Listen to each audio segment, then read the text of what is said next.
Alrighty, week 2 is done, set. Everything has been put into play, and we have learned a lot more about the NFL teams in week 2. We also learned a lot more about our fantasy teams as well. We had some blowout wins in week 2 when it comes to the NFL, but then in our fantasy league, what seemed to be already set in stone going into the Monday night matchups ended up being 2 comebacks. With the Monday Night Football games, 2 of them coming back, are being a big play in the results of the Family Fantasy League.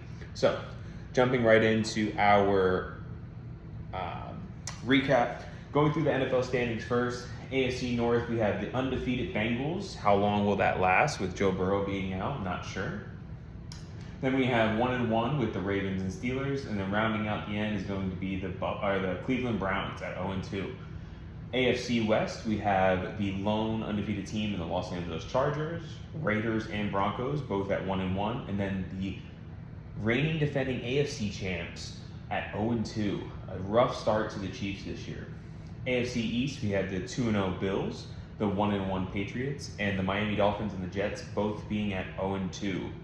AFC South, we have the lone Indianapolis Colts at a 2-0. Surprising start. Daniel Jones looking like Peyton Manning out there.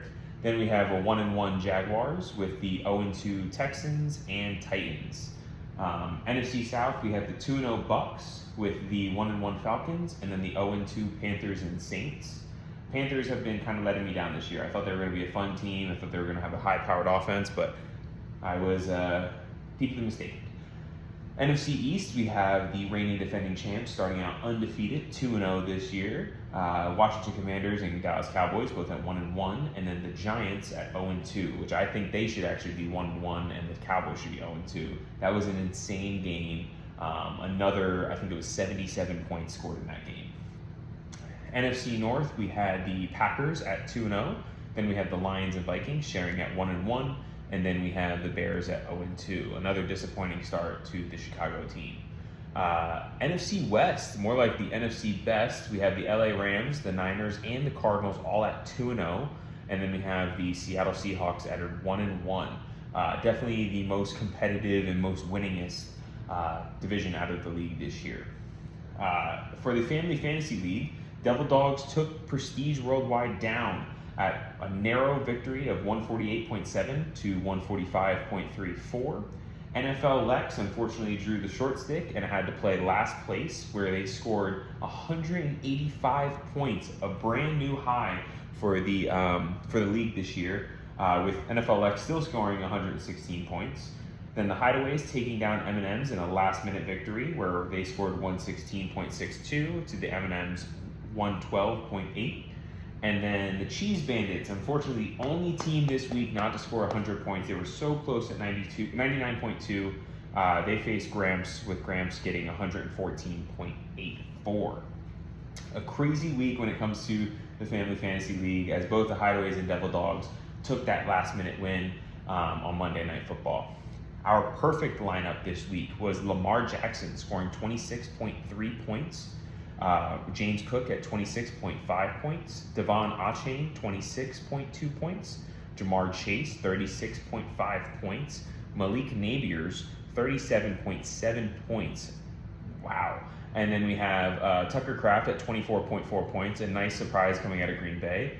The best flex of the week was Amon-Ra St. Brown at 39.2 points. The Ravens took the best defense this week at 16 points. And then Brandon Aubrey, the kicker for the Dallas Cowboys, which probably was the most defining moment in that Devil Dogs win, with 23 points. And then we have the imperfect lineup, which was Joe Burrow going out of the game early at only getting 7 points. Derrick Henry with a surprising 2.3 points. Isaiah Pacheco with 3.9 points. Marvin Harrison Jr. with 4.7 points. A.J. Brown at 7.7 points. Then we have T.J. Hawkinson at 2.2 points. Amarian Hampton at 3.5 points. The Broncos getting -5 points. Another surprise, as they were seen as one of the best defenses in the league this year coming into the season. And then Harrison Butker, which is not even a bad score for a kicker, a good 6 points. The new high score for the perfect lineup is 255 points. And the low score is going to be, for the imperfect lineup, 32.34 points. So definitely some huge point totals in the perfect lineup, with really last place sweeping all of the receivers, with Jamar Chase, Malik Nabers, and Amon-Ra St. Brown being on the same team, which attributed to that 185.48 points. Our awards this week, we had the best team was last place. The worst team, unfortunately, was the Cheese Bandits.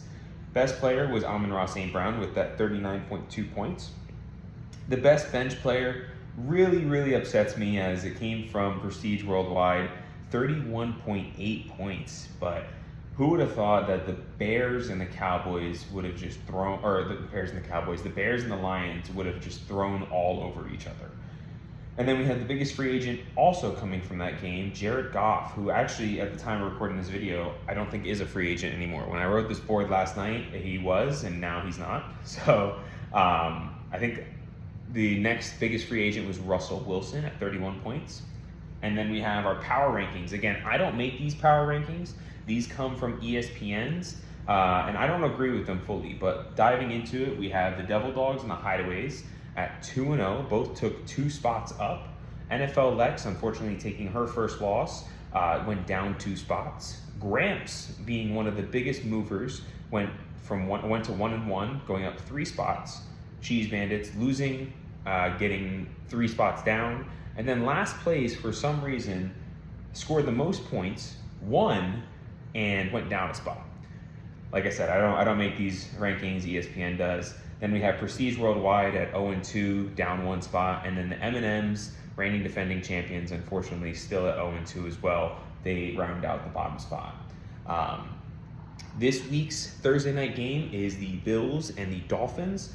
I think that the Dolphins really have to come and play. They have to come and play for their coach if they want their coach to survive to week 4.